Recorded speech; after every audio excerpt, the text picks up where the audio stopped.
अस्सलामुअलैकुम, डॉक्टर मरियम आपके साथ।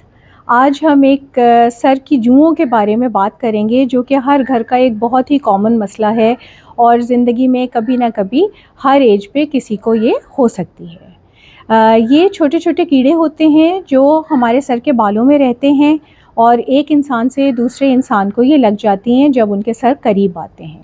तो स्कूल, कॉलेज, घर में बहन भाई आपस में, या प्ले ग्राउंड्स जहाँ पे बच्चे सर जोड़ के खेल रहे हैं, या कोई कॉन्फ्रेंस रूम, कोई टीवी रूम्स, कहीं पे भी जहाँ पे बहुत सारे लोग इकट्ठे हैं और उनके सर एक दूसरे के करीब आते हैं, तो किसी एक को भी अगर ये हैं तो ये फ़ौरन दूसरे तक पहुँच सकती हैं। ये खून पीती हैं हमारा, और हमारे बॉडी टेम्परेचर पे ये सबसे ज़्यादा सर्वाइव करती हैं। तो इसलिए इनसे ख़ात्मा जो है वो बहुत ही मुश्किल है, क्योंकि बहुत जल्दी जल्दी ये मल्टीप्लाई करती हैं। इनकी लाइफ साइकिल जो है वो कोई 1 महीने की होती है। एक बड़ी मैच्योर जूं जब किसी के सर में दाखिल होती है तो वो कोई 15 दिन 16 दिन अंडे देती है। फिर ये अंडे कोई 6 से 7 दिन में, 1 हफ़्ते में निकल के आ जाते हैं उनसे छोटे छोटे बच्चे, और अगले 7 से 10 दिन में यही बच्चे बड़े होके दोबारा से अंडे देने लगते हैं अगले 10-15 दिन तक। तो इसलिए इसका इलाज मुश्किल नहीं है, लेकिन बहुत लग के करना पड़ता है और काफ़ी टाइम तक करना पड़ता है ताकि उनसे मुस्तकिल छुटकारा हासिल हो। हमें पता कैसे चलेगा कि ये हो गई हैं? सर के अंदर जब आपको साफ़ सुथरा रहने की आदत होगी तो आपको फ़ौरन महसूस होगा कि कोई चीज़ चलती भी जा रही है, तो आपको उससे एक फ़ीलिंग आएगी, एक ख़ारिश आएगी। फिर ये जहाँ जहाँ काटती हैं, क्योंकि खून चूसती हैं, तो इनको जब स्किन में ये काटती हैं तो उनके मुंह से जो थूक निकलता है वो एक एलर्जिक रिएक्शन पैदा करता है, जिससे हमें शदीद ख़ारिश महसूस होती है। और बच्चे अक्सर जो है वो ख़ारिश करते हुए पाए जाते हैं, तो आपको ये सामने से देख के पता चलता है कि अरे कुछ है जो कि इसको तंग कर रहा है। फिर ख़ासकर ये रात में एक्टिव हो जाती हैं, तो बच्चों को रात को सोने में प्रॉब्लम हो रही होती है, सर में ख़ारिश हो रही होती है, और कई दफ़ा खून पीने से उनकी उस स्किन पे जो है वो ज़ख़म हो जाते हैं, तो आपको लाल लाल से धब्बे नज़र आते हैं। और सबसे बड़ी बात ये कि जब ये बड़ी हो जाती हैं तो ये आँखों को बग़ैर किसी मुश्किल के भी सर में चलती फिरती नज़र आती हैं। आप इनको डैंड्रफ से कंफ्यूज कर सकते हैं जब ये छोटे इनके अंडे अंदर सर में हों, लेकिन बड़ी वाली तो आपको चलते हुए वैसे ही नज़र आ जाती हैं। तो जब ऐसी सारी अलामात हों तो आपने करना क्या है, इनसे छुटकारा कैसे हासिल करना है? सबसे पहली बात, तो जब आपको ये सर में नज़र आने लगें तो इसका मुकम्मल ख़ात्मा सिर्फ़ तभी मुमकिन है जब आप हर जूं को और उसके अंडे को बालों से खींच के निकालें और फिर उनको अपने नाखून पे रख के उनको दूसरे नाखून से प्रेस करके मार दें, और आपको आवाज़ आएगी उनके मरने की, और छोटे मोटे खून के कतरे भी आपके नाखून पे आ सकते हैं। तो तभी आपको ये मुकम्मल यकीन होगा कि ये ख़त्म हो गए हैं। तो अब इसके लिए एक तो ये बहुत मुश्किल काम है माँओं के लिए करना, तो आपने और क्या-क्या कर सकते हैं जो कि ज़्यादा आसान हैं। वो ये हैं कि सबसे पहले आप सफाई-सुथराई का ख़्याल रखें। आप बच्चों को रेगुलरली, बड़ों को रेगुलरली शैम्पू करना चाहिए, और उसके बाद बालों को अच्छे से खुश्क करना चाहिए।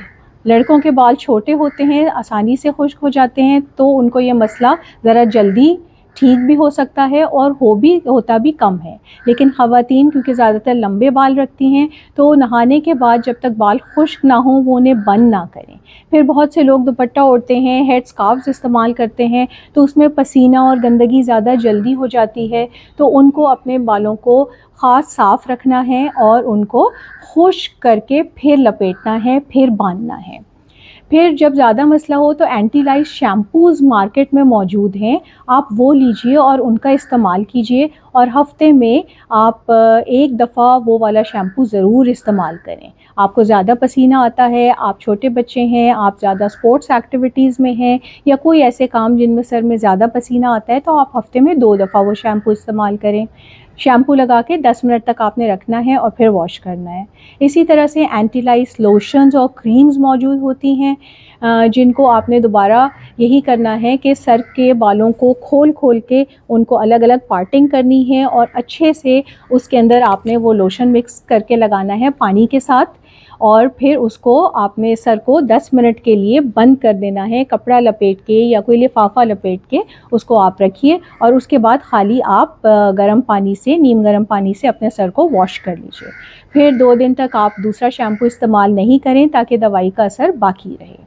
इन सब से बड़ी वाली जुएँ तो मर जाती हैं, लेकिन ये जो छोटे अंडे हैं इनको आपको निकालने के लिए कंघी मौजूद होती है, जुओं की कंघी, जिसमें बहुत छोटे छोटे पतले पतले दांत होते हैं।